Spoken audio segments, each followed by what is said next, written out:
जंगल में एक नन्ही बुलबुल रहती थी। उसका नाम था सुरीली। उसकी माँ ने उसका नाम सुरीली इसलिए रखा था क्योंकि उसका गला बहुत सुरीला था। उसका मधुर गीत सबका मन मोह लेता था। माँ सुरीली को हमेशा यही समझाती थी कि सदा घर के आसपास ही खेलना, जंगल में दूर तक कभी मत जाना। किसी बहेलिये ने तुम्हें देख लिया तो वह पकड़कर पिंजरे में बंद कर देगा, फिर तुम अपने घर कभी नहीं आ पाओगी। सुरीली माँ की हर बात ध्यान से सुनती थी और उनकी बातों पर अमल भी करती थी। एक बार जंगल में तेज आंधी आई। सुरीली उस समय अपने घर से कुछ दूरी पर खेल रही थी। आंधी के कारण वह घर का रास्ता न ढूंढ सकी। भटककर जंगल से बाहर एक गांव में आ पहुंची। सुरीली वहां एक पेड़ पर बैठ गई। उसी पेड़ पर एक तोता रहता था। सुरीली ने तोते से कहा, सुनो, मैं अपने घर से दूर भटक आई हूँ। क्या तुम मुझे मेरे घर तक पहुंचा सकते हो? तोते ने कहा, तुम्हारा घर कहाँ है? जंगल में लाल पहाड़ी के पास, बुलबुल ने बताया। मैं तुम्हें तुम्हारे घर तक छोड़ आऊंगा, पर तुम्हें मेरा एक काम करना पड़ेगा। वह क्या? तुम्हें मुझे मीठा सा गीत सुनाना पड़ेगा।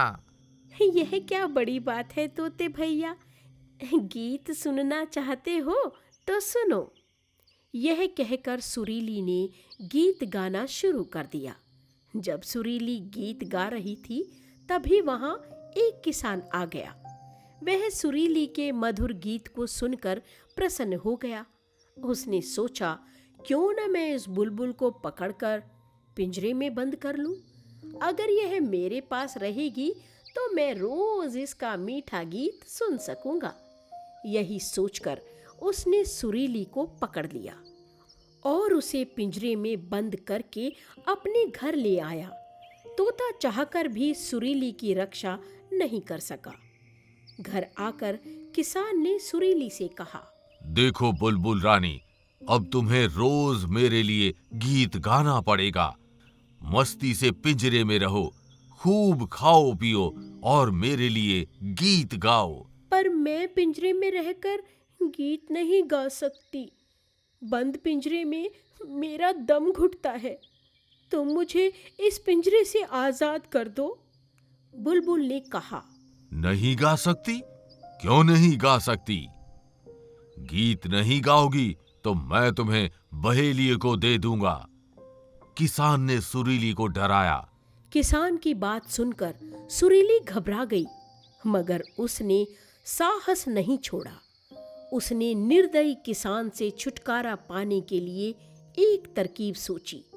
वह हिम्मत करके बोली, सुन रे किसान, अगर तुम मुझे पिंजरे से आजाद करोगे तो मैं तुम्हें 3 ऐसी अनमोल चीजें दूंगी जो कोई और कभी नहीं दे सकता। सुरीली की बात का लालची किसान पर गहरा असर पड़ा। वह बोला, क्या सचमुच तुम्हारे पास ऐसी चीजें हैं? क्या तुम उन चीजों को मुझे दोगी? हाँ, दे दूंगी, मगर पहले तुम मुझे बस पिंजरे से आजाद करो। सुरीली ने कहा। पहले तुम वचन दो कि अपनी बात से नहीं फिरोगी। किसान ने कहा। मैंने दिया वचन, अब तो आजाद कर दो। सुरीली ने कहा। लालची किसान ने पिंजरे का दरवाजा खोल दिया। सुरीली झट से उड़कर बाहर आ गई और सामने पेड़ की डाल पर जा बैठी। किसान सुरीली के पास गया और बोला, सुनो, अब मुझे वे 3 अनमोल चीजें दे दो। सुरीली ने कहा, कभी किसी कैदी की बात पर विश्वास मत करना। जो भी तुम्हारे पास है उसी में खुश रहना सीखो। जो चीज सदा के लिए खो जाए उसके लिए रोना व्यर्थ है। उसे भूल जाने में ही भला है। यही है वे 3 अनमोल चीजें, इन्हें ग्रहण करो। यह कहकर सुरीली फुर्र से आसमान में उड़ गई।